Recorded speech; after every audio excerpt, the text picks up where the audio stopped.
Job 36. He delivers the afflicted by their affliction and opens their ear in oppression.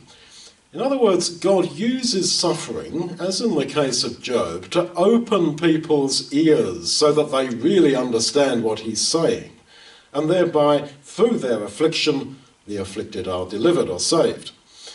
Well, it follows from that, really, that a lot of our sufferings might be avoidable.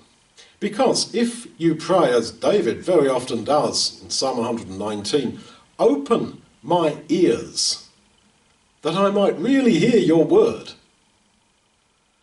well, you will hear his word then. If you come to his word as we have it in the Bible, as we have it in his hand in our lives, and your ears are open, then you will get it. But the problem is we all tend to be empirical learners. That is, we learn by experience, by hands-on stuff, rather than, if you like, in this more intellectual way of reading this in the Bible. Oh, says that? Okay, that's what I shall do. No, we may read that, but not do it until you suffer, and then you do.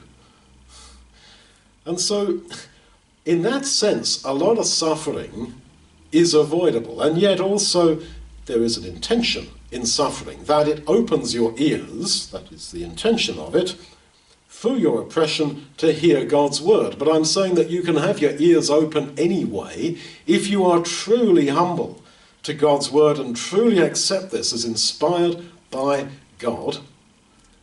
Then praying that God will open your ears means that he will. But we don't tend to get there. Oh, I'm too busy to read the Bible today. Okay, yeah, I better read the Bible. Whiz, did it. No. And that's where the role of oppression and affliction comes, I'm afraid, to open your ears, to really make you pay attention. So then, you think of, for example, the Apostle Paul.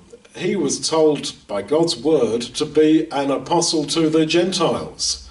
But instead he spends his life going to the Jews in town after town, baiting the Jews, provoking the Jews by preaching to the Jews, and that was Peter's job, and he suffers for it. And a fair bit of his suffering, he was a great guy, but a fair bit of his sufferings, I would say, were avoidable if he'd have actually heard what God said to him. And that, I believe, is really the same with all of us.